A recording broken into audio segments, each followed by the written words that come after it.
ਵਾਹਿਗੁਰੂ ਸਾਹਿਬ ਜੀ।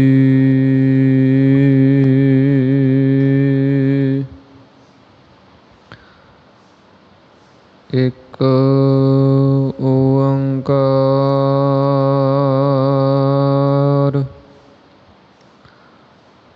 ਸਤਿਨਾਮ ਕਰਤਾ ਪੁਰਖ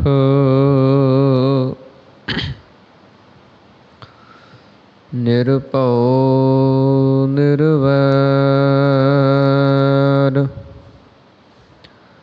ਅਕਾਲ ਮੂਰਤ ਅਜੂਨੀ ਸੈਭੰ ਗੁਰ ਪ੍ਰਸਾਦ ਜਪ। ਆਦਿ ਸੱਚ ਜੁਗਾਦ ਸੱਚ ਹੈ ਭੀ ਸੱਚ ਨਾਨਕ ਹੋਸੀ ਭੀ ਸੱਚ।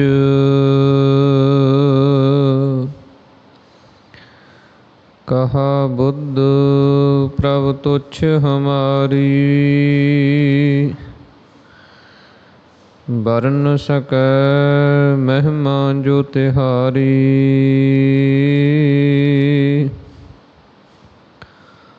ਹਮ ਨਾ ਸਕਤ ਕਰ ਸਿਫਤ ਤੁਮਾਰੀ ਆਪ ਲਿਹੋ ਤੁਮ ਕਥਾ ਸੁਧਾਰੀ।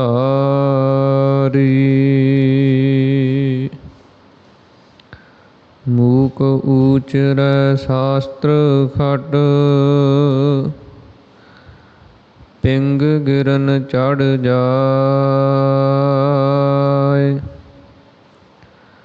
ਅੰਧ ਲਖੈ ਬਦਰੁ ਸੁਣੈ ਜਉ ਕਾਲ ਕਿਰਪਾ ਕਰਾਇ।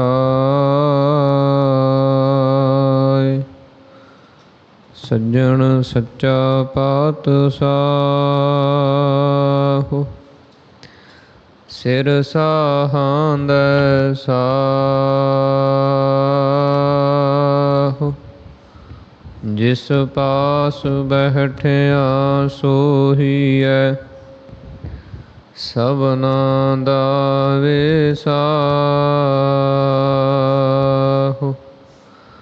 ਜਿਸ ਪਾਸ ਬੈਠਿਆ ਸੋਹੀਐ ਸਭਨਾ ਦਾ ਵਿਸਾਹੁ।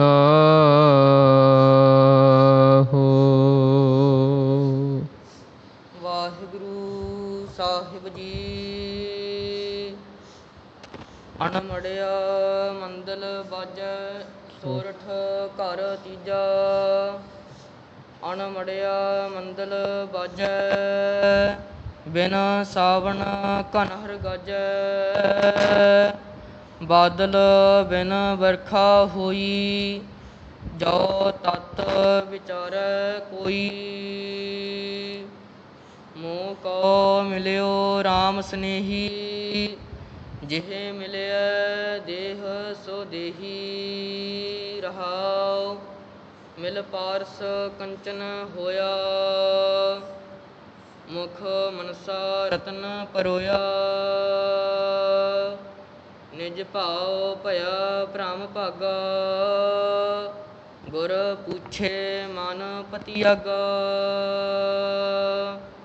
ਜਲ ਭੀਤਰ ਕੁੰਭ ਸਮਾਨਿਆ ਸਭ ਰਾਮ ਏਕ ਕਰ ਜਾਣਿਆ। ਗੁਰ ਚੇਲੇ ਹੈ ਮਨ ਮਾਨਿਆ ਜਨ ਨਾਮੈ ਤਤ ਪਛਾਨਿਆ। ਸੋਰਠ ਘਰ ਤੀਜਾ ਅਣਮੜਿਆ ਮੰਦਲ ਬਾਜੈ। ਵਾਹਿਗੁਰੂ ਜੀ ਕਾ ਖਾਲਸਾ ਵਾਹਿਗੁਰੂ ਜੀ ਕੀ ਫਤਿਹ। ਸਤਿਗੁਰਾਂ ਦੀ ਸਾਜੀ ਨਵਾਜੀ ਹੋਈ ਪਰਮ ਸਨਮਾਨ ਅਤੇ ਸਤਿਕਾਰਯੋਗ ਗੁਰੂ ਰੂਪ ਗੁਰੂ ਸਰੂਪ ਖਾਲਸਾ ਸਾਧ ਸੰਗਤ ਜੀਓ। ਅੰਤਰਜਾਮੀ ਗਰੀਬ ਨਵਾਜ ਅਕਾਲ ਪੁਰਖ ਪਰਮੇਸ਼ਰ ਵਾਹਿਗੁਰੂ ਜੀ ਦੀ ਅਤਿਅੰਤ ਕਿਰਪਾਲਤਾ ਰਹਿਮਤ ਬਖਸ਼ਿਸ਼ ਦਾ ਸਦਕਾ ਦਸਾਂ ਪਾਤਸ਼ਾਹੀਆਂ ਦੀ ਆਤਮਿਕ ਜੋਤ ਚਵਰ ਛਤਰ ਤਖਤ ਦੇ ਮਾਲਕ ਜੁਗੋ ਜੁਗ ਅਟਲ ਗੁਰਬਾਣੀ ਸਰੂਪ ਸਤਿਗੁਰੂ ਧੰਨ ਧੰਨ ਸਤਿਗੁਰੂ ਸ੍ਰੀ ਗੁਰੂ ਗ੍ਰੰਥ ਸਾਹਿਬ ਮਹਾਰਾਜ, ਜਿਨ੍ਹਾਂ ਦੀ ਪਾਵਨ ਪਵਿੱਤਰ ਹਜ਼ੂਰੀ ਦੇ ਅੰਦਰ ਸੁਭਾਏਮਾਨ ਹੋ ਕੇ ਅੰਮ੍ਰਿਤ ਵੇਲੇ ਦੇ ਸੁੰਦਰ ਦੀਵਾਨਾਂ ਦੀਆਂ ਹਾਜ਼ਰੀਆਂ ਭਰ ਕੇ ਗੁਰਬਾਣੀ ਸੇਵਾ ਕਰਕੇ ਆਪਣੇ ਜੀਵਨ ਨੂੰ ਸਫਲ ਬਣਾ ਰਹੇ ਹਾਂ। ਅੰਮ੍ਰਿਤ ਵੇਲੇ ਸਤਿਗੁਰਾਂ ਦੇ ਸੁੰਦਰ ਪ੍ਰਕਾਸ਼ ਦੀ ਸੇਵਾ ਹੋਈ ਹੈ। ਉਸ ਤੋਂ ਉਪਰੰਤ ਨਿਤਨੇਮ ਦੀਆਂ ਬਾਣੀਆਂ ਦੇ ਜਾਪ ਪੜ੍ਹੇ ਸੁਣੇ ਗਏ ਹਨ, ਜਿਸ ਤੋਂ ਉਪਰੰਤ ਸਤਿਗੁਰਾਂ ਦੀ ਪਾਵਨ ਗੁਰਬਾਣੀ ਦੀ ਚੱਲ ਰਹੀ ਲੜੀਵਾਰ ਕਥਾ, ਉਸ ਦੇ ਵਿੱਚੋਂ ਆਪਾਂ ਸ਼ਬਦ ਨੂੰ ਸਰਵਣ ਕੀਤਾ ਹੈ। ਸੋਰਠ ਰਾਗ ਦੇ ਅੰਦਰ ਭਗਤ ਨਾਮਦੇਵ ਜੀ ਦੇ ਉਚਾਰਨ ਕੀਤੇ ਹੋਏ ਸ਼ਬਦਾਂ ਦੇ ਅੰਦਰ ਕਥਾ ਚੱਲ ਰਹੀ ਹੈ। ਪਿੱਛੇ ਦੋ ਸ਼ਬਦਾਂ ਦੀ ਵਿਚਾਰ ਭਗਤ ਨਾਮਦੇਵ ਜੀ ਦੇ ਉਚਾਰਨ ਕੀਤੇ ਹੋਏ ਉਹਨਾਂ ਦੀ ਸੰਪੂਰਨ ਹੋਈ ਹੈ। ਅੱਜ ਤੀਸਰਾ ਸ਼ਬਦ ਸੋਰਠ ਰਾਗ ਦੇ ਅੰਦਰ ਜੋ ਭਗਤ ਨਾਮਦੇਵ ਜੀ ਦਾ ਉਚਾਰਨ ਕੀਤਾ ਹੋਇਆ, ਉਸ ਦੀ ਕਥਾ ਵਿਚਾਰ ਆ ਰਹੀ ਹੈ। ਇਸ ਪਾਵਨ ਪਵਿੱਤਰ ਸ਼ਬਦ ਦੇ ਅੰਦਰ ਭਗਤ ਨਾਮਦੇਵ ਜੀ ਪ੍ਰਮਾਤਮਾ ਪਰਮੇਸ਼ਰ ਵਾਹਿਗੁਰੂ ਜੀ ਦੀ ਭਗਤੀ ਕਰਦਿਆਂ ਹੋਇਆਂ ਜਿਸ ਸਮੇਂ ਅਕਾਲ ਪੁਰਖ ਪਰਮੇਸ਼ਰ ਵਾਹਿਗੁਰੂ ਦੀ ਪ੍ਰਾਪਤੀ ਹੋਈ, ਦਰਸ਼ਨ ਦਿਦਾਰੇ ਹੋਏ, ਤਾਂ ਉਸ ਸਮੇਂ ਭਗਤ ਜੀ ਕਹਿੰਦੇ ਕੈਸੀ ਅਵਸਥਾ ਬਣਦੀ ਹੈ। ਮੋਹ ਕੋ ਮਿਲਿਓ ਰਾਮ ਸਨੇਹੀ,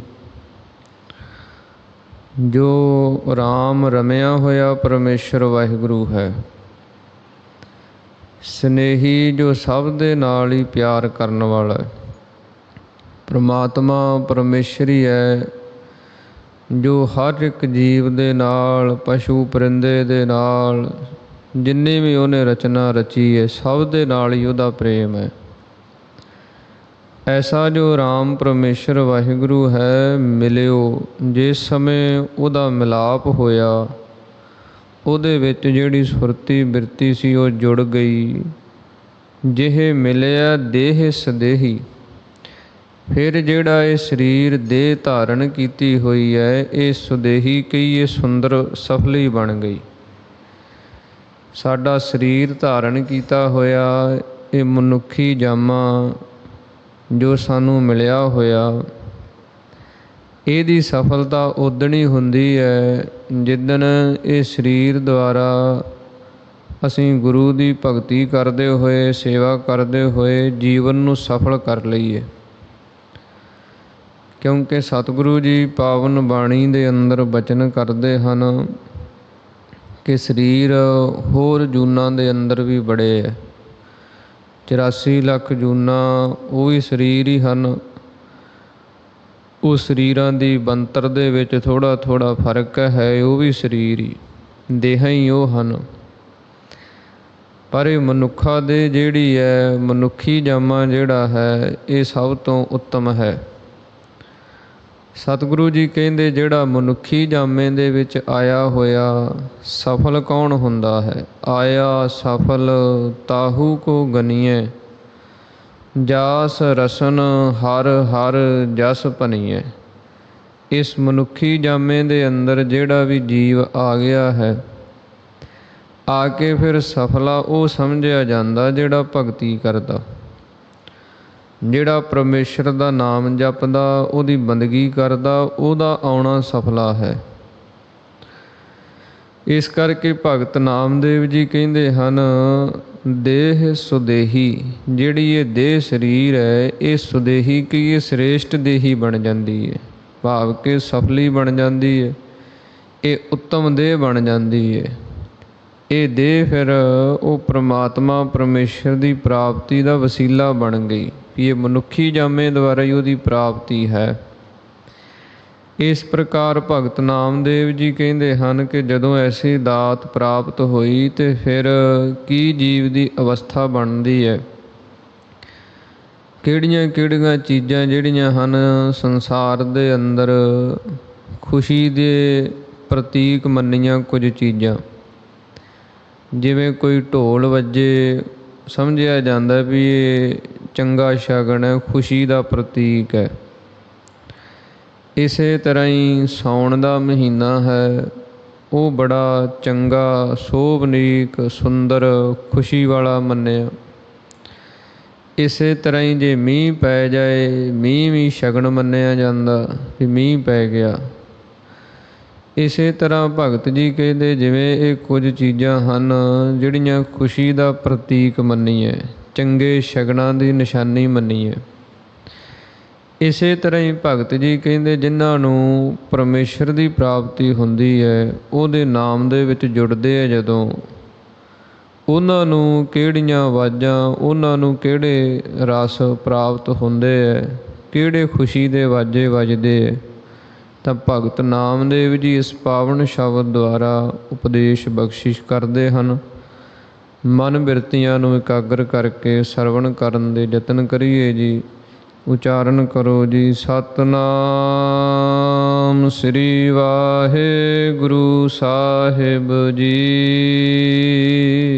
ਵਾਹਿਗੁਰੂ ਸਾਹਿਬ ਜੀ। ਸੋਰਠ ਘਰ ਤੀਜਾ, ਅਣਮੜਿਆ ਮੰਦਲ ਵਾਜੈ। ਸੋਰਠ ਰਾਗ ਦੇ ਅੰਦਰ ਤੀਸਰੇ ਘਰ ਸੰਗੀਤ ਦੇ ਨਿਯਮਾਂ ਅਨੁਸਾਰ ਸੰਗੀਤ ਦਾ ਜੋ ਤੀਸਰਾ ਘਰ ਸੁਰ ਤਾਲ ਹੈ, ਉਸ ਦੇ ਅੰਦਰ ਇਸ ਸ਼ਬਦ ਨੂੰ ਗਾਇਨ ਕਰਨ ਦੀ ਆਗਿਆ ਹੈ। ਭਗਤ ਜੀ ਕਹਿੰਦੇ ਹਨ, ਅਣਮੜਿਆ ਮੰਦਲ ਵਾਜੈ, ਵੀ ਇੱਕ ਤੇ ਢੋਲ ਜਿਹੜਾ, ਮੰਦਲ ਨਾਮ ਹੈ ਢੋਲ ਦਾ, ਵੀ ਢੋਲ ਜਿਹੜਾ ਉਹ ਦੋਹੇ ਪਾਸਿਆਂ ਤੋਂ ਮੜਿਆ ਹੁੰਦਾ ਚੰਮ ਦੇ ਨਾਲ, ਤੇ ਫਿਰ ਹੀ ਉਹ ਵੱਜਦਾ। ਜਦੋਂ ਉਹਦੇ 'ਤੇ ਡੱਗਾ ਲੱਗਦਾ ਫਿਰ ਉਹਦੇ 'ਚੋਂ ਆਵਾਜ਼ ਨਿਕਲਦੀ ਹੈ।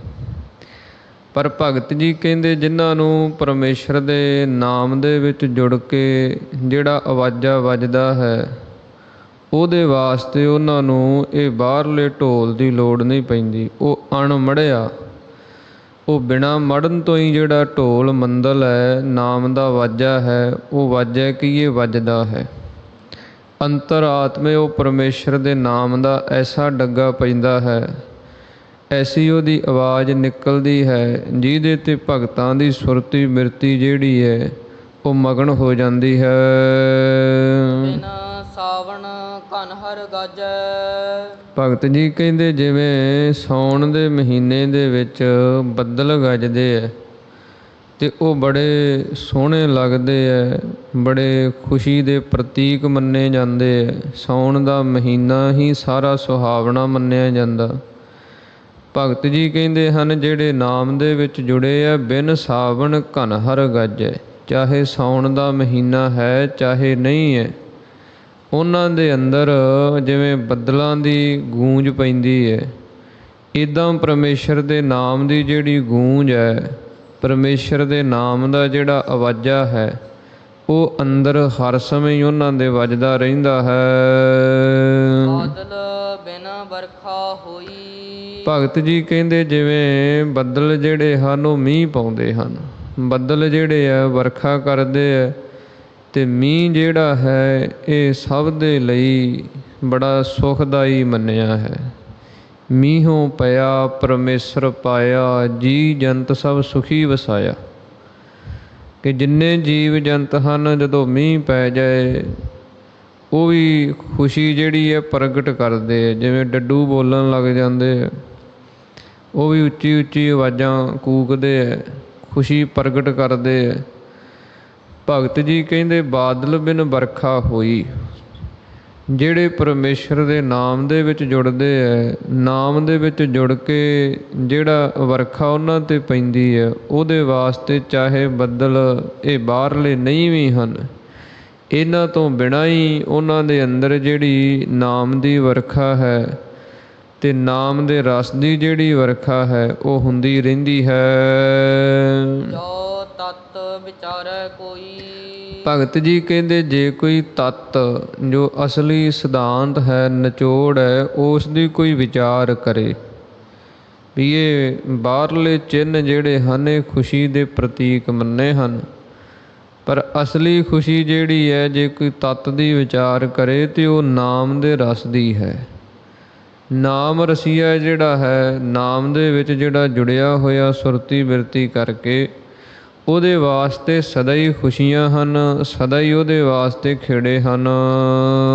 ਮੋਕੋ ਮਿਲਿਓ ਰਾਮ ਸਨੇਹੀ। ਭਗਤ ਨਾਮਦੇਵ ਜੀ ਉਚਾਰਨ ਕਰਦੇ ਹਨ ਕਿ ਸਾਨੂੰ ਜੋ ਰਾਮ ਸਨੇਹੀ, ਜੋ ਸਭ ਦੇ ਨਾਲ ਪਿਆਰ ਕਰਨ ਵਾਲਾ ਪਰਮੇਸ਼ਰ ਵਾਹਿਗੁਰੂ ਰਾਮ ਹੈ, ਉਹ ਜਿਸ ਸਮੇਂ ਮਿਲ ਪਿਆ ਜਿਹੇ ਮਿਲਿਆ ਦੇਹ ਸੋ ਦੇਹੀ। ਤੇ ਜਦੋਂ ਉਹਦੇ ਨਾਲ ਮਿਲਾਪ ਹੋਇਆ, ਉਹਦੇ 'ਚ ਬਿਰਤੀ ਜਿਹੜੀ ਸੁਰਤੀ ਜੁੜ ਗਈ, ਦੇਹ ਸੁਦੇਹੀ। ਫਿਰ ਜਿਹੜਾ ਇਹ ਸਰੀਰ ਧਾਰਨ ਕੀਤਾ ਹੋਇਆ ਮਨੁੱਖੀ ਜਾਮਾ, ਇਹ ਸੁਦੇਹੀ ਕਹੀਏ ਸ੍ਰੇਸ਼ਟ ਬਣ ਗਿਆ, ਸਫਲਾ ਬਣ ਗਿਆ।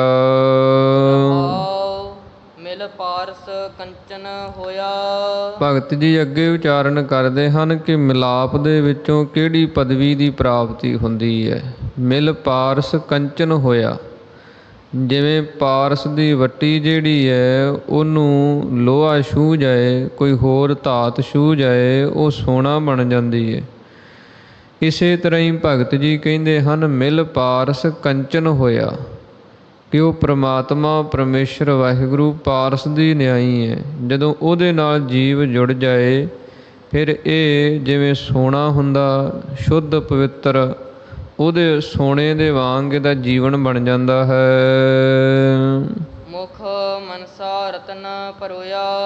ਭਗਤ ਜੀ ਕਹਿੰਦੇ ਫਿਰ ਮੁਖ ਮੂੰਹ ਦੇ ਰਸਨਾ ਦੇ ਉੱਤੇ ਇਸੇ ਤਰ੍ਹਾਂ ਹੀ ਮਨਸਾ ਜਿਹੜੀ ਬੁੱਧੀ ਹੈ ਉਹਦੇ ਵਿੱਚ ਰਤਨ ਪਰੋਇਆ। ਪਰਮੇਸ਼ਰ ਦੇ ਨਾਮ ਰਤਨ ਨੂੰ ਉਹ ਪਰੋ ਲੈਂਦੇ ਹੈ। ਜਿਵੇਂ ਮਾਲਾ ਦੇ ਮਣਕੇ ਪਰੋਏ ਜਾਂਦੇ ਹੈ, ਫੁੱਲ ਪਰੋਏ ਜਾਂਦੇ ਹੈ, ਇਸੇ ਤਰ੍ਹਾਂ ਹੀ ਉਹ ਆਪਣੀ ਰਸਨਾ 'ਤੇ ਵੀ ਪਰਮੇਸ਼ਰ ਦੇ ਨਾਮ ਨੂੰ ਪਰੋ ਲੈਂਦੇ ਹੈ। ਬੁੱਧੀ ਦੇ ਅੰਦਰ ਵੀ ਉਹਨਾਂ ਦੇ ਪਰਮੇਸ਼ਰ ਦਾ ਨਾਮ ਜਿਹੜਾ ਉਸੇ ਦੀਆਂ ਹੀ ਵਿਚਾਰਾਂ ਚੱਲਦੀਆਂ ਹਨ।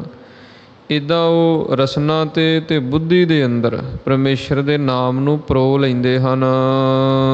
ਨਿਜ ਭਾਉ ਭਇਆ ਭ੍ਰਮ ਭਾਗਾ। ਭਗਤ ਜੀ ਕਹਿੰਦੇ ਨਿਜ ਭਾਉ ਭਇਆ, ਜਿਨ੍ਹਾਂ ਨੂੰ ਆਪਣੇ ਆਪੇ ਦੇ ਨਾਲ ਭਾਉ ਕੀਏ ਪ੍ਰੇਮ ਹੋ ਗਿਆ, ਭ੍ਰਮ ਭਾਗਾ, ਉਹਨਾਂ ਦਾ ਜਿਹੜਾ ਭ੍ਰਮ ਸੀ, ਭਰਮ ਸੀ ਅੰਦਰ ਪਿਆ ਹੋਇਆ, ਉਹ ਸਾਰਾ ਹੀ ਭੱਜ ਗਿਆ। ਜਾਂ ਜਿਨ੍ਹਾਂ ਨੂੰ ਭਾਉ ਭਇਆ, ਆਪਣੇ ਆਪੇ ਦਾ ਆਤਮਾ ਸਰੂਪ ਦਾ ਗਿਆਨ ਪ੍ਰਾਪਤ ਹੋ ਗਿਆ ਕਿ ਅਸੀਂ ਆਹ ਚੀਜ਼ ਹਾਂ, ਸਾਡਾ ਅਸਲੀ ਵਜੂਦ ਆਹ ਹੈ। ਜਦੋਂ ਗਿਆਨ ਹੋ ਗਿਆ ਕਿਸੇ ਚੀਜ਼ ਦਾ, ਵਸਤੂ ਦਾ, ਫਿਰ ਜਿਹੜਾ ਭਰਮ ਸੀ ਅੰਦਰੋਂ ਦੂਰ ਹੋ ਗਿਆ। ਗੁਰ ਪੂਛੇ ਮਨ ਪਤਿਆਗਾ। ਭਗਤ ਜੀ ਉਚਾਰਨ ਕਰਦੇ ਹਨ ਗੁਰ ਪੂਛੇ ਮਨ ਪਤਿਆਗਾ। ਜਦੋਂ ਅਸੀਂ ਗੁਰੂ ਦੇ ਪਾਸੋਂ ਬੇਨਤੀ ਕਰਕੇ ਇਹ ਵਿਚਾਰ ਨੂੰ ਪੁੱਛਿਆ ਕਿ ਆਤਮਾ ਕੀ ਹੈ, ਪ੍ਰਮਾਤਮਾ ਕੀ ਹੈ, ਸਾਡਾ ਵਜੂਦ ਕੀ ਹੈ, ਜਦੋਂ ਗੁਰੂ ਨੇ ਉਪਦੇਸ਼ ਬਖਸ਼ਿਸ਼ ਕਰ ਦਿੱਤਾ ਕਿ ਤੇਰਾ ਅਸਲੀ ਵਜੂਦ ਆਤਮਾ ਹੈ, ਤਾਂ ਮਨ ਪਤਿਆਗਾ। ਫਿਰ ਜਿਹੜਾ ਮਨ ਸੀ ਉਸ ਗੁਰੂ ਦੇ ਉਪਦੇਸ਼ ਦੇ ਉੱਤੇ ਪਤੀਜ ਗਿਆ, ਪ੍ਰਸੰਨ ਹੋ ਗਿਆ।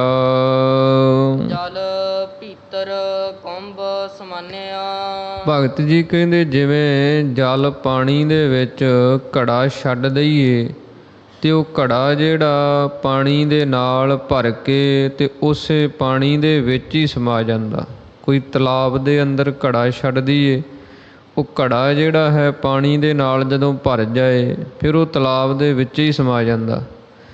ਇਸੇ ਤਰ੍ਹਾਂ ਹੀ ਭਗਤ ਜੀ ਕਹਿੰਦੇ ਗੁਰੂ ਦਾ ਉਪਦੇਸ਼ ਜਿਹੜਾ ਉਹ ਪਾਣੀ ਦੀ ਨਿਆਈ, ਜਲ ਦੀ ਨਿਆਈ ਹੈ।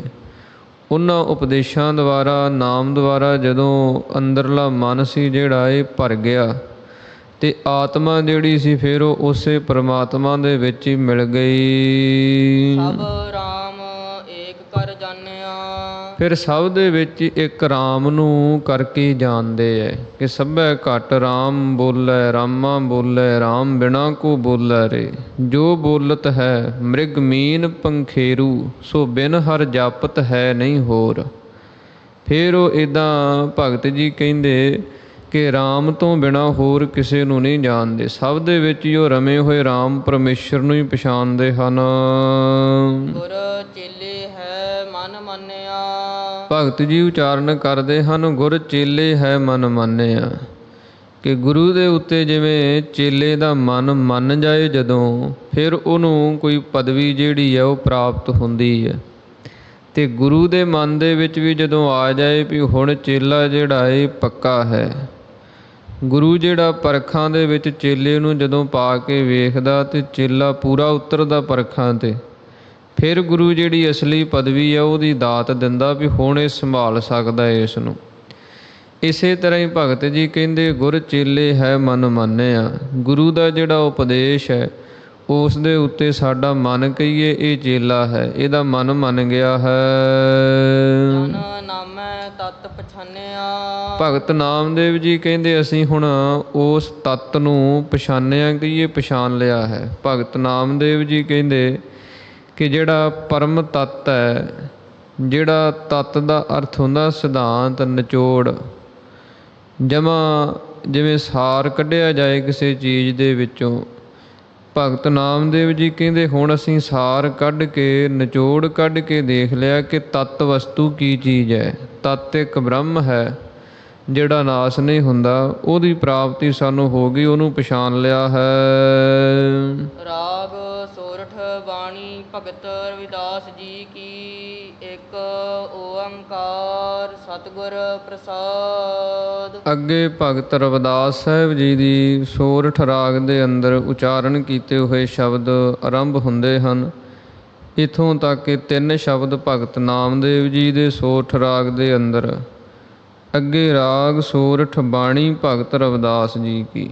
ਭਗਤ ਰਵਿਦਾਸ ਸਾਹਿਬ ਜੀ ਦੇ ਉਚਾਰਨ ਕੀਤੇ ਹੋਏ ਸ਼ਬਦ ਆਰੰਭ ਹੁੰਦੇ ਹਨ, ਇੱਕ ਓੰਕਾਰ ਸਤਿਗੁਰ ਪ੍ਰਸਾਦ। ਇੱਕ ਜੋ ਅਦਵੈਤ ਸਰੂਪ ਪਰਮੇਸ਼ਰ ਪ੍ਰਮਾਤਮਾ ਵਾਹਿਗੁਰੂ ਹੈ, ਓੰਕਾਰ ਜੋ ਸਭ ਦਾ ਪ੍ਰਕਾਸ਼ਕ ਹੈ, ਸਭ ਦੀ ਸੱਤਾ ਜਿਸ ਦੇ ਅੰਦਰ ਹੈ, ਉਹਦੀ ਪ੍ਰਾਪਤੀ ਸਤਿਗੁਰਾਂ ਦੀ ਕਿਰਪਾ ਦੁਆਰਾ ਹੁੰਦੀ ਹੈ।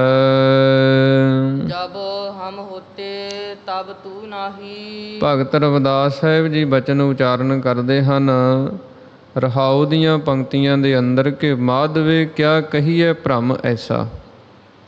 ਭਗਤ ਰਵਿਦਾਸ ਸਾਹਿਬ ਜੀ ਬਚਨ ਕਰਦੇ ਹਨ, ਹੇ ਮਾਧਵੇ, ਮਾਇਆ ਦੇ ਪਤੀ ਪਰਮੇਸ਼ਰ ਵਾਹਿਗੁਰੂ ਜਿਹੜਾ ਭਰਮ ਹੈ ਉਹਦੇ ਬਾਰੇ ਕੀ ਦਸੀਏ ਵੀ ਕਿੱਦਾਂ ਦਾ ਹੈ। ਉਹਦੇ ਬਾਰੇ ਇਹੀ ਲੱਛਣ ਹੈ, ਜੈਸਾ ਮੰਨੀਐ ਹੋਏ ਨਾ ਤੈਸਾ।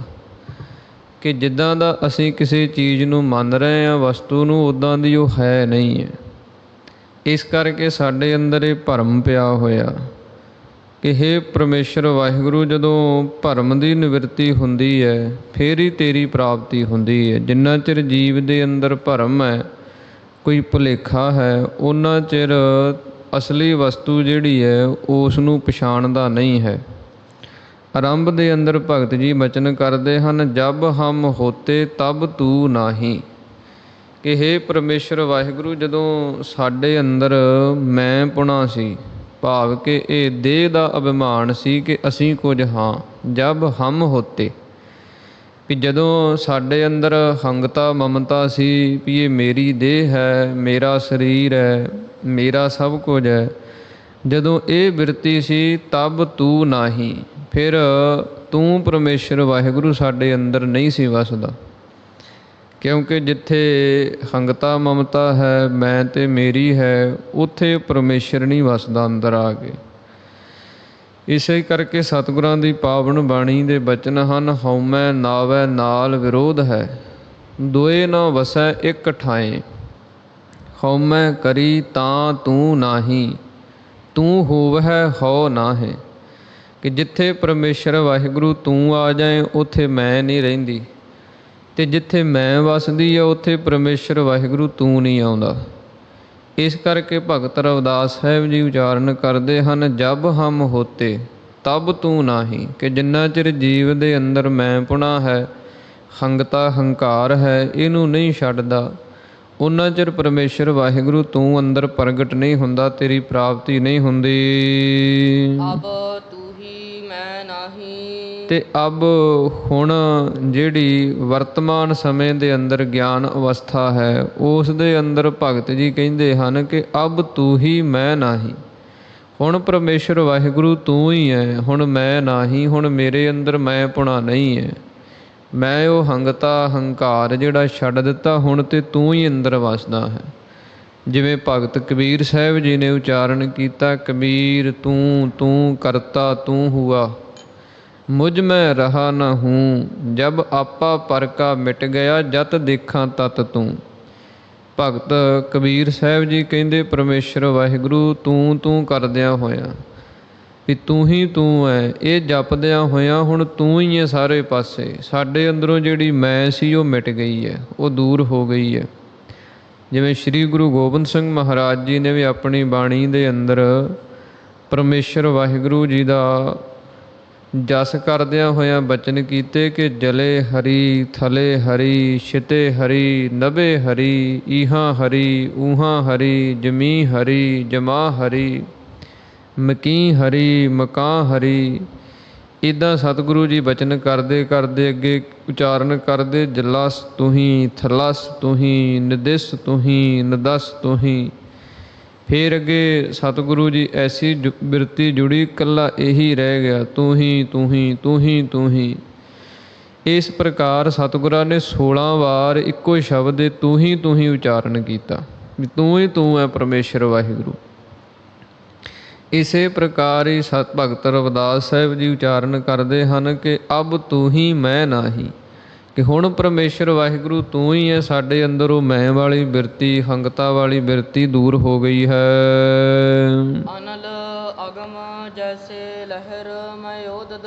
ਭਗਤ ਜੀ ਕਹਿੰਦੇ ਕਿਸ ਪ੍ਰਕਾਰ ਹੈ, ਜਿਵੇਂ ਅਨਲ ਜਿਹੜੀ ਹਵਾ ਹੈ ਤੇ ਅਗਮ ਉਹ ਗਮਤਾ ਤੋਂ ਰਹਿਤ ਜਦੋਂ ਚੱਲਦੀ ਹੈ, ਭਾਵ ਕਿ ਜਦੋਂ ਤੇਜ਼ ਹਵਾ ਚੱਲਦੀ ਹੈ, ਤੇ ਲਹਿਰ ਮੈਂ ਉਦਦ, ਉਦਦ ਨਾਮ ਹੈ ਸਮੁੰਦਰ ਦਾ, ਤੇ ਸਮੁੰਦਰ ਦੇ ਵਿੱਚ ਜਿਹੜੀ ਲਹਿਰ ਉਹ ਉੱਠਦੀ ਹੈ। ਜਦੋਂ ਸਮੁੰਦਰਾਂ ਦੇ ਕਿਨਾਰਿਆਂ 'ਤੇ ਜਾ ਕੇ ਦੇਖੀਏ ਆਪਾਂ, ਤੇਜ਼ ਹਵਾਵਾਂ ਜਦੋਂ ਚੱਲਣ ਤੇ ਸਮੁੰਦਰ ਦੇ ਵਿੱਚੋਂ ਲਹਿਰ ਬਣਦੀ ਹੈ, ਉਹ ਵੱਟਾਂ ਜਿਹੀਆਂ ਪਾਣੀ ਦੀਆਂ ਦਿਸਦੀਆਂ, ਉਹਨਾਂ ਨੂੰ ਲਹਿਰਾਂ ਕਹਿੰਦੇ ਆ। ਭਗਤ ਜੀ ਕਹਿੰਦੇ ਜਿਵੇਂ ਉਹ ਲਹਿਰ ਪਾਣੀ ਦੇ ਵਿੱਚੋਂ ਸਮੁੰਦਰ ਦੇ ਵਿੱਚੋਂ ਹਵਾ ਦੀ ਉਪਾਧੀ ਕਰਕੇ ਉੱਠਦੀ ਹੈ, ਅਤੇ ਆਪਾਂ ਕਹਿੰਦੇ ਹਾਂ ਵੀ ਲਹਿਰ ਹੈ, ਇਹ ਵੱਖਰੀ ਭਾਸਦੀ ਹੈ, ਵੱਖਰੀ ਦਿਸਦੀ ਹੈ ਸਮੁੰਦਰ ਤੋਂ, ਉਹਦਾ ਨਾਮ ਲਹਿਰ ਪੈ ਜਾਂਦਾ ਹੈ।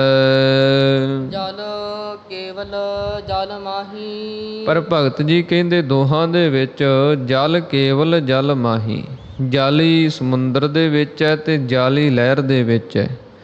ਜਦੋਂ ਪਾਣੀ ਦੀ ਵੇਗ ਦੇ ਨਾਲ ਪਾਣੀ ਉੱਪਰ ਨੂੰ ਉੱਠਦਾ ਉਹ ਲਹਿਰ ਬਣ ਜਾਂਦੀ ਹੈ, ਉਹ ਹੈ ਪਾਣੀ ਸਮੁੰਦਰ ਦਾ, ਅਤੇ ਜੁੜੀ ਵੀ ਸਮੁੰਦਰ ਦੇ ਨਾਲ ਹੀ ਹੈ। ਜਦੋਂ ਹਵਾ ਰੁਕਦੀ ਹੈ ਫਿਰ ਸਮੁੰਦਰ 'ਚ ਮਿਲ ਜਾਂਦੀ ਹੈ। ਇਸੇ ਪ੍ਰਕਾਰ ਹੀ ਭਗਤ ਜੀ ਕਹਿੰਦੇ ਹਨ ਕਿ ਪਰਮੇਸ਼ਰ ਵਾਹਿਗੁਰੂ ਇਹ ਸਾਡੀ ਜਿਹੜੀ ਆਤਮਾ ਹੈ ਇਹ ਤੇਰੇ ਤੋਂ ਹੀ ਪ੍ਰਗਟ ਹੋਈ ਹੈ। ਜਿਵੇਂ ਸਮੁੰਦਰ ਤੋਂ ਲਹਿਰ ਪ੍ਰਗਟ ਹੁੰਦੀ ਹੈ, ਇਸੇ ਤਰ੍ਹਾਂ ਹੀ ਇਹ ਆਤਮਾ ਤੇਰੇ ਤੋਂ ਹੀ ਪ੍ਰਗਟ ਹੋਈ ਹੈ, ਅਤੇ ਹੁਣ ਤੇਰੇ ਵਿੱਚ ਹੀ ਇਹ ਸਮਾ ਰਹੀ ਹੈ। ਇਹਦੇ ਵਿੱਚ ਅਤੇ ਤੇਰੇ ਵਿੱਚ ਹੁਣ ਕੋਈ ਭੇਦ ਨਹੀਂ ਹੈ। ਜਿਵੇਂ ਸ਼੍ਰੀ ਗੁਰੂ ਗੋਬਿੰਦ ਸਿੰਘ ਮਹਾਰਾਜ ਜੀ ਦੇ ਬਚਨ ਆਪਾਂ ਪੜ੍ਹਦੇ ਹਾਂ, ਹਰ ਹਰ ਜਨ ਦੋਈ ਏਕ ਹੈ, ਬਿਬ ਵਿਚਾਰ ਕਛ ਨਾਹੈ, ਜਲ ਤੇ ਉਪਜ ਤਰੰਗ ਜਿਉ ਜਲ ਹੀ ਬਿਖੈ ਸਮਾਹੇ। ਜਿਵੇਂ ਪਾਣੀ 'ਚੋਂ ਲਹਿਰਾਂ ਉੱਠ ਕੇ ਪਾਣੀ 'ਚ ਹੀ ਸਮਾ ਜਾਂਦੀਆਂ, ਇੱਦਾਂ ਹਰੀ ਅਤੇ ਹਰੀ ਦੇ ਜਿਹੜੇ ਜਨ ਹਨ ਉਹ ਦੋਵੇਂ ਇੱਕ ਰੂਪ ਹੀ ਹੁੰਦੇ ਹੈ। ਜਿਵੇਂ ਲਹਿਰ ਵੇਖਣ ਨੂੰ ਵੱਖਰੀ ਭਾਸਦੀ ਹੈ, ਇਸੇ ਤਰ੍ਹਾਂ ਹੀ ਉਹਨਾਂ ਦਾ ਇਹ 5 ਤੱਤਾਂ ਦੇ ਸਰੀਰ ਕਰਕੇ ਲੱਗਦਾ ਵੀ ਉਹ ਵੱਖਰੇ ਹੈ, ਪਰ ਆਤਮਾ ਜਿਹੜੀ ਹੈ ਉਹ ਪਰਮਾਤਮਾ ਦੇ ਵਿੱਚ ਇੱਕ ਰੂਪ ਹੀ ਹੁੰਦੀ ਹੈ। ਮਾਧਵੇ ਕਿਆ ਕਹੀਐ ਭ੍ਰਮ ਐਸਾ। ਭਗਤ ਜੀ ਕਹਿੰਦੇ, ਹੇ ਮਾਇਆ ਦੇ ਪਤੀ ਪਰਮੇਸ਼ਰ ਵਾਹਿਗੁਰੂ, ਕੀ ਕਹੀਏ, ਭਰਮ ਹੀ ਐਸਾ ਹੈ। ਜਿਹੜਾ ਜੀਵ ਦੇ ਅੰਦਰ ਭਰਮ ਹੀ ਐਸਾ ਪੈ ਗਿਆ, ਉਹ ਅਸਲੀ ਵਸਤੂ ਦਾ ਪਛਾਣ ਨਹੀਂ ਕਰਨ ਦਿੰਦਾ। ਜੈਸਾ ਮਾਨੀਐ ਹੋਏ ਨਾ ਤੈਸਾ। ਭਰਮ ਕੀ ਚੀਜ਼ ਹੈ ਵੀ ਜੈਸਾ ਮੰਨੀਏ ਹੋਏ ਨਾ ਤੈਸਾ। ਵੀ ਜਿੱਦਾਂ ਦਾ ਮੰਨਦੇ ਆ ਇਹ ਸਰੀਰ ਨੂੰ ਕਿ ਮੇਰਾ, ਸੰਸਾਰ ਨੂੰ ਮੰਨਦੇ ਆ ਮੇਰਾ, ਹੋਏ ਨਾ ਤੈਸਾ, ਉੱਦਾਂ ਦਾ ਇਹ ਨਿਕਲਦਾ ਨਹੀਂ ਹੈ। ਉੱਦਾਂ ਦਾ ਇਹ ਭਾਸਦਾ ਨਹੀਂ, ਪ੍ਰਤੀਤ ਨਹੀਂ ਹੁੰਦਾ ਵੀ ਮੇਰਾ ਹੈ। ਰਹਾਉ ਨਰਪਤ ਏਕ ਸਿੰਘਾਸਨ ਸੋਇਆ। ਭਗਤ ਜੀ ਅੱਗੇ ਉਦਾਹਰਨ ਦਿੰਦੇ ਹਨ ਕਿ ਜਿਵੇਂ ਕੋਈ ਨਰਪਤ, ਕੋਈ ਰਾਜਾ ਸੀ, ਉਹ ਆਪਣੇ ਸਿੰਘਾਸਣ ਦੇ ਉੱਤੇ ਬੈਠਾ ਹੋਇਆ ਤੇ ਉੱਥੇ ਬੈਠਾ ਬੈਠਾ ਹੀ ਸੌਂ ਗਿਆ। ਸੁਪਨੇ ਭਇਆ ਭਿਖਾਰੀ। ਤੇ ਸੁੱਤੇ ਪਏ ਨੂੰ ਹੀ ਸੁਪਨਾ ਆ ਗਿਆ ਤੇ ਸੁਪਨੇ ਭਇਆ ਭਿਖਾਰੀ, ਤੇ ਸੁਪਨੇ ਦੇ ਵਿੱਚ ਹੀ ਉਹ ਭਿਖਾਰੀ ਮੰਗਤਾ ਬਣ ਗਿਆ। ਜਿਸ ਸਮੇਂ ਸੁਪਨੇ ਦੇ ਵਿੱਚ ਹੀ ਉਹ ਮੰਗਤਾ ਬਣ ਗਿਆ, ਭਿਖਾਰੀ ਬਣ ਗਿਆ। ਅਛਤ ਰਾਜ ਵਿਚਰਚ ਦੁਖ ਪਾਇਆ। ਕਿ ਅਛਤ ਰਾਜ, ਰਾਜ ਉਹਦਾ ਹੈ, ਰਾਜਾ ਹੈ, ਸਿੰਘਾਸਣ ਤੇ ਬੈਠਾ ਹੈ, ਰਾਜ ਭਾਗ ਦਾ ਮਾਲਕ ਹੈ, ਪਰ ਵਿਸ਼ਰਤ ਦੁੱਖ ਪਾਇਆ। ਕਿ ਜਦੋਂ ਉਹ ਸੁਪਨਾ ਖੁੱਲ੍ਹਿਆ ਜਾਂ ਸੁਪਨੇ ਦੇ ਵਿੱਚ ਚਲਿਆ ਗਿਆ ਤੇ ਫਿਰ ਬੜਾ ਦੁੱਖ ਪਾਇਆ, ਕਿਉਂਕਿ ਭਿਖਾਰੀ ਬਣ ਗਿਆ। ਅਛਤ ਰਾਜ ਬਿਸ਼ਰਤ ਦੁੱਖ ਪਾਇਆ। ਕਿ ਸੁਪਨੇ ਦੇ ਵਿੱਚ ਜਦੋਂ ਚਲਿਆ ਗਿਆ, ਭਿਖਾਰੀ ਬਣ ਗਿਆ ਤੇ ਬੜਾ ਉੱਥੇ ਦੁੱਖ ਪਾਉਣ ਲੱਗ ਪਿਆ। ਸੋ ਗਤ ਭਈ ਹਮਾਰੀ। ਭਗਤ ਰਵਿਦਾਸ ਸਾਹਿਬ ਜੀ ਕਹਿੰਦੇ, ਉਹੀ ਹਾਲਤ ਜਿਹੜੀ ਜੀਵ ਦੀ ਸਾਡੀ ਬਣੀ ਹੋਈ ਹੈ। ਜਿਵੇਂ ਕੋਈ ਰਾਜਾ ਸਿੰਘਾਸਣ ਤੇ ਬੈਠਾ ਹੈ, ਸੁਪਨੇ ਦੇ ਵਿੱਚ ਉਹ ਭਿਖਾਰੀ ਬਣ ਗਿਆ, ਤੇ ਜਦੋਂ ਸੁਪਨੇ ਦੇ ਵਿੱਚ ਦੁਖੀ ਹੋਇਆ, ਤਕਲੀਫਾਂ ਹੋਈਆਂ, ਜਦੋਂ ਅੱਖ ਖੁੱਲ੍ਹੀ ਤੇ ਫਿਰ ਰਾਜਾ ਹੈ। ਜਿਵੇਂ ਰਾਜੇ ਜਨਕ ਦੀ ਇਹ ਕਥਾ ਆਉਂਦੀ ਹੈ, ਉਹਨੂੰ ਭਰਮ ਪੈ ਗਿਆ। ਸੁਪਨੇ ਦੇ ਵਿੱਚ ਉਹ ਭਿਖਾਰੀ ਸੀ, ਵਾਸਤਵ ਦੇ ਵਿੱਚ ਰਾਜਾ ਸੀ। ਫਿਰ ਉਹ ਪੁੱਛਦਾ ਸੀ ਫਕੀਰਾਂ ਨੂੰ ਕਿ ਇਹ ਸੱਚਾ ਕਿ ਉਹ ਸੱਚਾ। ਤੇ ਅਖੀਰ ਤੇ ਫਿਰ ਜਾ ਕੇ ਅਸ਼ਟਾਵਕਰ ਨੇ ਜਵਾਬ ਦਿੱਤਾ ਸੀ ਵੀ ਜੈਸਾ ਉਹ ਵੈਸਾ ਇਹ। ਵੀ ਜਿੱਦਾਂ ਦਾ ਉਹ ਸੁਪਨਾ ਹੈ ਤੇਰਾ, ਉੱਦਾਂ ਦਾ ਹੀ ਇਹ ਸੰਸਾਰ ਸੁਪਨਾ ਹੈ ਜਿਹਦੇ ਅੰਦਰ ਤੂੰ ਰਾਜਾ ਬਣਿਆ। ਜਿਸ ਸੁਪਨੇ ਦੇ ਅੰਦਰ ਤੂੰ ਭਿਖਾਰੀ ਸੀ ਉਹ ਵੀ ਝੂਠਾ ਹੈ, ਤੇ ਸੰਸਾਰ ਸੁਪਨੇ ਦੇ ਅੰਦਰ ਤੂੰ ਰਾਜਾ ਬਣਿਆ ਇਹ ਵੀ ਝੂਠਾ ਹੈ। ਇਸ ਕਰਕੇ ਭਗਤ ਰਵਿਦਾਸ ਸਾਹਿਬ ਜੀ ਉਚਾਰਨ ਕਰਦੇ ਹਨ, ਸੋ ਗਤ ਭਈ ਹਮਾਰੀ। ਉਹੀ ਹਾਲਤ ਜਿਹੜੀ ਹੈ ਉਹ ਜੀਵ ਦੀ ਬਣ ਗਈ ਹੈ। ਕਿ ਜੀਵ ਵੀ ਭਰਮ ਕਰਕੇ ਸਮਝਦਾ ਹੈ ਕਿ ਮੇਰਾ ਵਾਸਤਵ ਰੂਪ ਇਹ ਸਰੀਰ ਹੀ ਹੈ, ਕਿ ਸਰੀਰ ਹੀ ਮੇਰਾ ਹੈ ਤੇ ਸੰਸਾਰ ਹੀ ਮੇਰਾ ਹੈ। ਪਰ ਭਗਤ ਰਵਿਦਾਸ ਸਾਹਿਬ ਜੀ ਕਹਿੰਦੇ ਕਿ ਜਦੋਂ ਇਹ ਸੁਪਨਾ ਖੁੱਲ੍ਹਿਆ, ਭਾਵ ਕਿ ਇਹ ਸਰੀਰ ਜਦੋਂ ਸ਼ਾਂਤ ਹੋਇਆ, ਫਿਰ ਪਤਾ ਚੱਲਣਾ ਕਿ ਤੂੰ ਤੇ ਸਰੀਰ ਦੇ ਵਿੱਚੋਂ ਨਿਕਲ ਚੱਲਿਆ, ਤੂੰ ਤੇ ਸਰੀਰ ਤੋਂ ਬਾਹਰ ਹੋ ਚੱਲਿਆ, ਫਿਰ ਤੇਰਾ ਨਹੀਂ ਹੈ। ਤੇਰਾ ਜਿਹੜਾ ਅਸਲੀ ਵਜੂਦ ਹੈ ਉਹ ਕੋਈ ਹੋਰ ਹੈ। ਰਾਜ ਭਯੰਗ ਪ੍ਰਸੰਗ ਜੈਸੇ ਹੈ। ਭਗਤ ਜੀ ਅੱਗੇ ਹੋਰ ਉਦਾਹਰਨ ਦਿੰਦੇ ਆ, ਰਾਜ ਭਯੰਗ ਪ੍ਰਸੰਗ ਜੈਸੇ ਹੈ। ਰਾਜ ਨਾਮ ਹੈ ਰੱਜੂ ਦਾ, ਰੱਸੀ ਦਾ, ਤੇ ਰੱਸੀ ਜਿਹੜੀ ਹੈ ਤੇ ਉਹ ਅੱਗੇ ਭਯੰਗ ਨਾਮ ਹੈ ਸੱਪ ਦਾ। ਉਹਦਾ ਜਿਵੇਂ ਉਦਾਹਰਨ ਦਿੱਤਾ ਜਾਂਦਾ ਕਿ ਜਿਵੇਂ ਮੂੰਹ ਹਨੇਰਾ ਹੋਵੇ, ਨਾ ਬਹੁਤਾ ਚਾਨਣ ਨਾ ਬਹੁਤਾ ਹਨੇਰਾ, ਭਰਮ ਉੱਥੇ ਪੈਂਦਾ ਹੈ। ਜਿੱਥੇ ਅਸਲੀ ਵਸਤੂ ਦਾ ਗਿਆਨ ਨਾ ਹੋਵੇ ਤੇ ਉਸ ਵਸਤੂ ਦੇ ਵਿੱਚੋਂ ਕੋਈ ਹੋਰ ਸ਼ੈ ਪ੍ਰਤੀਤ ਹੋਵੇ, ਉਹਨੂੰ ਭਰਮ ਆਖਿਆ ਜਾਂਦਾ। ਜਿਵੇਂ ਕੋਈ ਰੱਸੀ ਪਈ ਹੋਵੇ, ਵਲ ਜੇ ਖਾ ਕੇ, ਤੇ ਕੋਈ ਜੀਵ ਕਹਿੰਦਾ ਵੀ ਇਹ ਸੱਪ ਹੈ, ਕੋਈ ਕਹਿੰਦਾ ਨਹੀਂ ਧਰਤੀ 'ਚ ਹੀ ਤਰੇੜ ਆ ਗਈ ਹੈ, ਕੋਈ ਕਹਿੰਦਾ ਨਹੀਂ ਇਹ ਰੁੱਖ ਦੀ ਕੋਈ ਜੜ੍ਹ ਹੋ ਸਕਦੀ ਹੈ। ਭਰਮ ਪੈ ਗਿਆ, ਪਰ ਹੈ ਉਹ ਵਾਸਤਵ ਦੇ ਵਿੱਚ ਰੱਸੀ। ਇਸੇ ਤਰ੍ਹਾਂ ਹੀ ਭਗਤ ਰਵਿਦਾਸ ਸਾਹਿਬ ਜੀ ਕਹਿੰਦੇ, ਰਾਜ ਭਯੰਗ ਪ੍ਰਸੰਗ ਜੈਸੇ ਹੈ। ਜਿਵੇਂ ਰੱਸੀ ਦਾ ਗਿਆਨ ਨਹੀਂ ਕਿਸੇ ਨੂੰ, ਵੀ ਜੇ ਰੱਸੀ ਦਾ ਗਿਆਨ ਹੋ ਜਾਏ, ਚਾਨਣ ਹੋ ਜਾਏ, ਦੀਵਾ ਜਗਾ ਲੈ ਕੋਈ, ਫਿਰ ਪਤਾ ਚੱਲੇ ਵੀ ਰੱਸੀ ਹੈ। ਤੇ ਉਹ ਰੱਸੀ ਨੂੰ ਹੀ ਸੱਪ ਸਮਝ ਕੇ ਉਹਦੇ ਤੋਂ ਜੀਵ ਜਿਹੜਾ ਉਹ ਡਰਦਾ ਰਹਿੰਦਾ ਹੈ। ਅਬ ਕਛ ਮਰਮ ਜਨਾਇਆ। ਭਗਤ ਰਵਿਦਾਸ ਸਾਹਿਬ ਜੀ ਕਹਿੰਦੇ, ਅਬ ਹੁਣ ਜਦੋਂ ਗਿਆਨ ਪ੍ਰਾਪਤ ਹੋਇਆ, ਫਿਰ ਕੁਝ ਮਰਮ ਜਿਹੜਾ ਭੇਦ ਹੈ ਨਾ ਉਹ ਖੁੱਲ੍ਹਿਆ। ਜਦੋਂ ਕਿਸੇ ਨੇ ਚਾਨਣ ਕੀਤਾ ਤੇ ਉਹਨੇ ਦੱਸਿਆ ਵੀ ਇਹ ਤੇ ਰੱਸੀ ਹੈ, ਸੱਪ ਨਹੀਂ ਹੈ। ਫਿਰ ਅੰਦਰੋਂ ਭਰਮ ਨਿਕਲ ਗਿਆ, ਉਹ ਡਰ ਸੀ ਜਿਹੜਾ ਉਹ ਵੀ ਨਿਕਲ ਗਿਆ, ਸੱਪ ਕਲਪਿਆ ਸੀ ਝੂਠਾ ਉਹ ਵੀ ਪਤਾ ਲੱਗ ਗਿਆ ਵੀ ਨਹੀਂ ਹੈ। ਇਸੇ ਤਰ੍ਹਾਂ ਹੀ ਭਗਤ ਰਵਿਦਾਸ ਸਾਹਿਬ ਜੀ ਕਹਿੰਦੇ ਹਨ ਕਿ ਜਦੋਂ ਜੀਵ ਭਰਮ ਦੇ ਵਿੱਚ ਪੈ ਜਾਂਦਾ ਤੇ ਫਿਰ ਉਹ ਸਮਝਦਾ ਵੀ ਇਹ ਸੰਸਾਰ ਵੀ ਸੱਚਾ ਹੀ ਹੈ। ਜੋ ਕੁਝ ਮੈਂ ਹਰ ਰੋਜ਼ ਕਰ ਰਿਹਾ, ਭੋਗ ਰਿਹਾ, ਬਸ ਇਹੀ ਜ਼ਿੰਦਗੀ ਹੈ, ਇਹਦੇ ਵਿੱਚ ਹੀ ਸਭ ਕੁਝ ਹੈ। ਪਰ ਭਗਤ ਰਵਿਦਾਸ ਸਾਹਿਬ ਜੀ ਕਹਿੰਦੇ ਅਖੀਰ 'ਤੇ ਜਾ ਕੇ ਜੀਵ ਨੂੰ ਜਦੋਂ ਜਾਂ ਗੁਰੂ ਦਾ ਉਪਦੇਸ਼ ਸੁਣਨ ਲੱਗ ਜਾਏ, ਬਾਣੀ ਪੜ੍ਹਨ ਲੱਗ ਜਾਏ, ਚੰਗੀ ਸੰਗਤ ਕਰਨ ਲੱਗ ਜਾਏ, ਫਿਰ ਇਸ ਨੂੰ ਪ੍ਰਤੀਤੀ ਹੁੰਦੀ ਹੈ ਵੀ ਨਹੀਂ ਇਹ ਕੁਝ ਹੋਰ ਸ਼ੈ ਹੈ, ਅਸਲੀ ਜਿਹੜੀ ਜ਼ਿੰਦਗੀ ਹੈ ਉਹ ਕੁਝ ਹੋਰ ਹੈ। ਜਿਸ ਵਾਸਤੇ ਮਨੁੱਖਾ ਸਰੀਰ ਮਿਲਿਆ ਉਹ ਕੰਮ ਕਰਨ ਵਾਸਤੇ ਭਗਤੀ ਕਰਨੀ ਹੈ, ਬਾਣੀ ਪੜ੍ਹਨੀ ਹੈ, ਨਾਮ ਜਪਣਾ ਹੈ, ਫਿਰ ਅੰਦਰੋਂ ਭਰਮ ਜਿਹੜਾ ਦੂਰ ਹੋਣਾ। ਇਸ ਕਰਕੇ ਭਗਤ ਜੀ ਕਹਿੰਦੇ ਅਬ ਕਛ ਮਰਮ ਜਨਾਇਆ, ਗੁਰੂ ਵਾਲੇ ਬਣ ਕੇ ਗੁਰੂ ਦਾ ਉਪਦੇਸ਼ ਸੁਣ ਕੇ ਫਿਰ ਜੀਵ ਨੂੰ ਕੁਝ ਨਾ ਕੁਝ ਭੇਦ ਜਿਹੜਾ ਉਹ ਸਮਝ ਪੈਂਦਾ ਹੈ। ਅਨਕ ਕਟਕ ਜੈਸੇ ਭੂਲ ਪਰੇ। ਇਸੇ ਤਰ੍ਹਾਂ ਹੀ ਭਗਤ ਜੀ ਕਹਿੰਦੇ ਹਨ ਅਨਕ ਕਟਕ ਜੈਸੇ ਭੂਲ ਪਰੇ। ਜਿਵੇਂ ਸੋਨਾ ਹੁੰਦਾ, ਸੁਨਿਆਰਾ ਜਿਹੜਾ ਉਹਦੇ ਕੋਲ ਸਾਂਚੇ ਹੁੰਦੇ ਤਰ੍ਹਾਂ ਤਰ੍ਹਾਂ ਦੇ, ਉਹ ਕਦੇ ਜਿਹੜਾ ਸੋਨਾ ਹੈ ਉਹਨੂੰ ਪਿਘਲਾ ਕੇ ਕੜੇ ਦੇ ਸਾਂਚੇ 'ਚ ਪਾ ਦਿੰਦਾ, ਕੜਾ ਬਣ ਜਾਂਦਾ। ਕਦੇ ਉਸੇ ਸੋਨੇ ਨੂੰ ਪਿਘਲਾ ਕੇ ਜਿਹੜੀ ਕੋਈ ਛਾਂਪ ਦਾ ਮੁੰਦਰੀ ਦਾ ਸਾਂਚਾ ਬਣਾਇਆ ਉਹਦੇ 'ਚ ਪਾ ਦਿੰਦਾ, ਮੁੰਦਰੀ ਬਣ ਜਾਂਦੀ ਹੈ। ਇਸੇ ਤਰ੍ਹਾਂ ਉਹ ਜਿੰਨੇ ਗਹਿਣਿਆਂ ਦੇ ਉਹਦੇ ਕੋਲ ਸਾਂਚੇ ਹੁੰਦੇ ਉਹਨਾਂ 'ਚ ਸੋਨਾ ਪਿਘਲਾ ਕੇ ਪਾਈ ਜਾਂਦਾ, ਉਹ ਗਹਿਣੇ ਬਣਦੇ ਜਾਂਦੇ।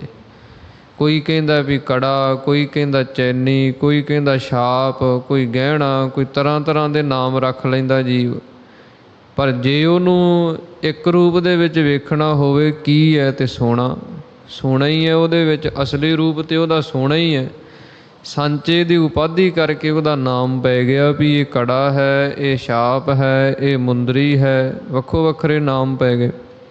ਇਸੇ ਤਰ੍ਹਾਂ ਹੀ ਭਗਤ ਰਵਿਦਾਸ ਸਾਹਿਬ ਜੀ ਕਹਿੰਦੇ ਅਨਕ ਕਟਕ ਜੈਸੇ ਭੂਲ ਪਰੇ, ਕਿ ਜਦੋਂ ਕੋਈ ਸੁਨਿਆਰੇ ਦੇ ਕੋਲ ਜਾਵੇ ਫਿਰ ਉਹ ਸੁਨਿਆਰਾ ਉਹਦਾ ਭਰੋਸਾ ਦਿਵਾਉਣ ਵਾਸਤੇ ਕੀ ਕਰਦਾ ਵੀ ਉਹ ਜਿਹੜੀ ਕੜਾ ਹੁੰਦਾ ਉਹਨੂੰ ਜਦੋਂ ਪਿਘਲਾ ਕੇ ਡਲੀ ਬਣਾ ਦੇਵੇ ਵੀ ਫਿਰ ਕਹੇ ਵੀ ਹੁਣ ਦੱਸ ਕੀ ਹੈ, ਅਤੇ ਫਿਰ ਉਹ ਕਹਿੰਦਾ ਵੀ ਹੁਣ ਤੇ ਸੋਨਾ ਹੈ।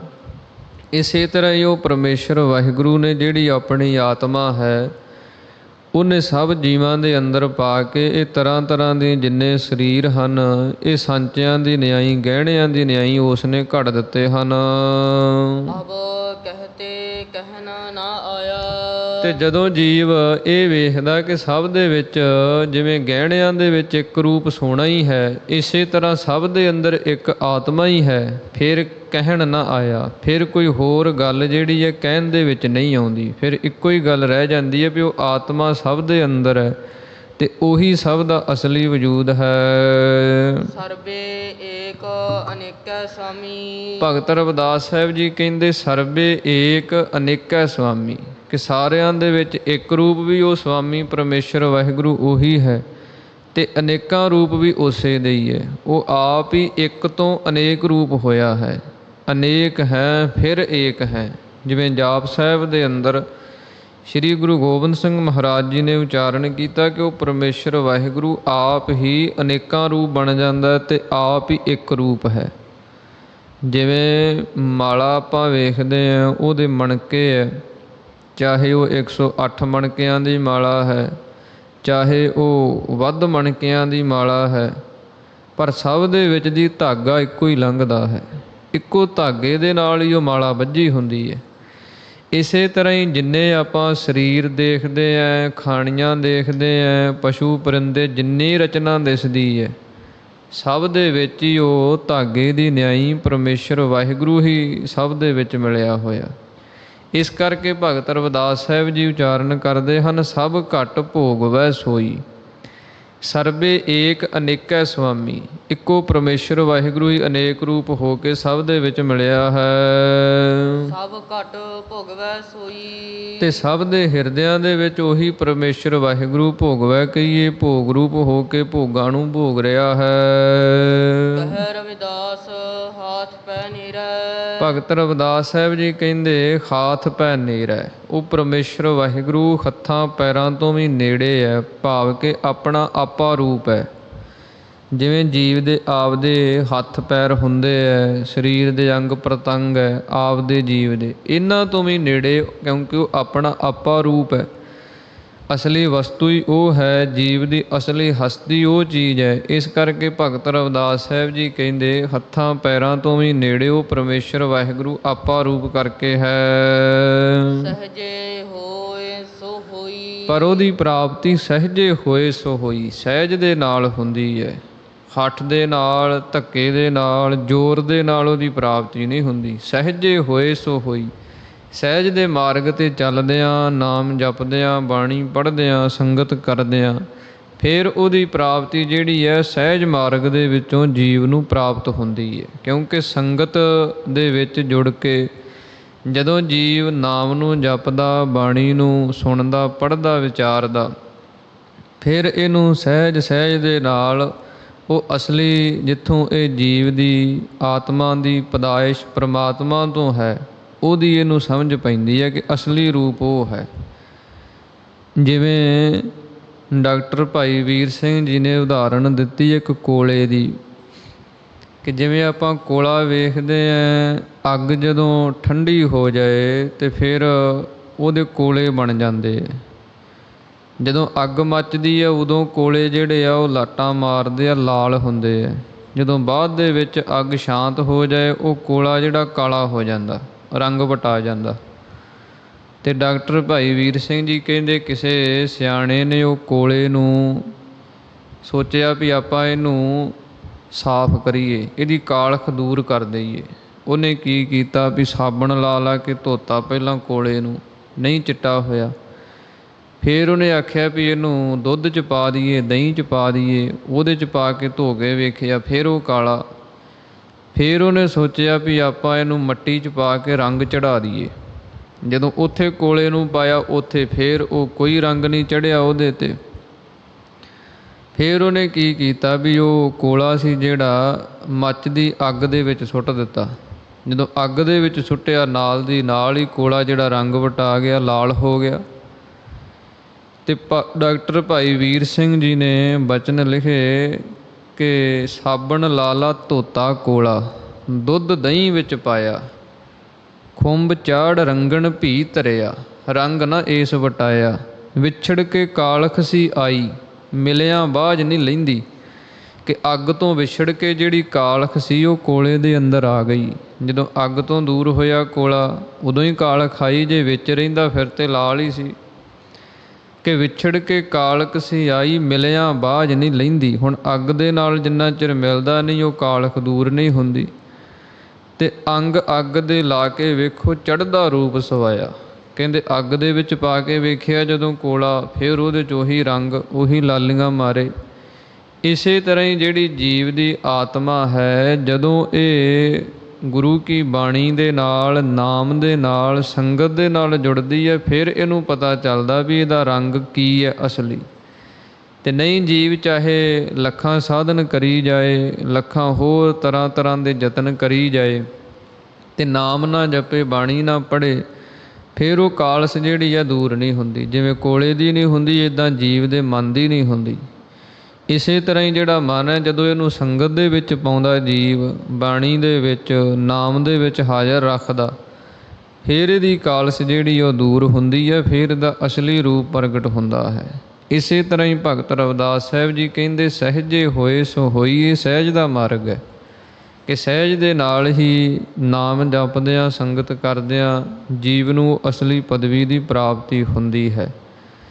ਭਗਤ ਰਵਿਦਾਸ ਸਾਹਿਬ ਜੀ ਨੇ ਇਸ ਪਾਵਨ ਪਵਿੱਤਰ ਸ਼ਬਦ ਦੇ ਅੰਦਰ ਇਹ ਸੁੰਦਰ ਉਪਦੇਸ਼ਾਂ ਦੀ ਬਖਸ਼ਿਸ਼ ਕੀਤੀ ਹੈ, ਜਿਨ੍ਹਾਂ ਨੂੰ ਆਪਾਂ ਪੜ੍ਹਿਆ, ਸੁਣਿਆ, ਵਿਚਾਰਿਆ ਹੈ। ਇਹ ਸਾਰੇ ਹੀ ਪੜ੍ਹੇ ਸੁਣੇ ਬਚਨ ਆਪੇ ਸਭ ਦੇ ਹਿਰਦਿਆਂ 'ਚ ਵਸਣ, ਜਿਸ ਕਰਕੇ ਲੋਕ ਸੁਖੀਏ ਪਰਲੋਕ ਸੁਹੇਲੇ ਹੋਈਏ ਜੀ। ਹੋਈਆਂ ਭੁੱਲਾਂ ਚੁੱਕਾਂ ਦੀ ਮਾਫੀ। ਅਖੀਰਲੀਆਂ ਪੰਕਤੀਆਂ ਪੜ੍ਹ ਕੇ ਸਮਾਪਤੀ ਹੈ ਜੀ। ਸਰਬੇ ਏਕ ਅਨੇਕੈ ਸੁਆਮੀ ਸਭ ਘਟ ਭੋਗਵੈ ਸੋਈ। ਕਹਿ ਰਵਿਦਾਸ ਹਾਥ ਪੈ ਨੇਰੈ ਸਹਿਜੇ ਹੋਏ ਸੋ ਹੋਈ।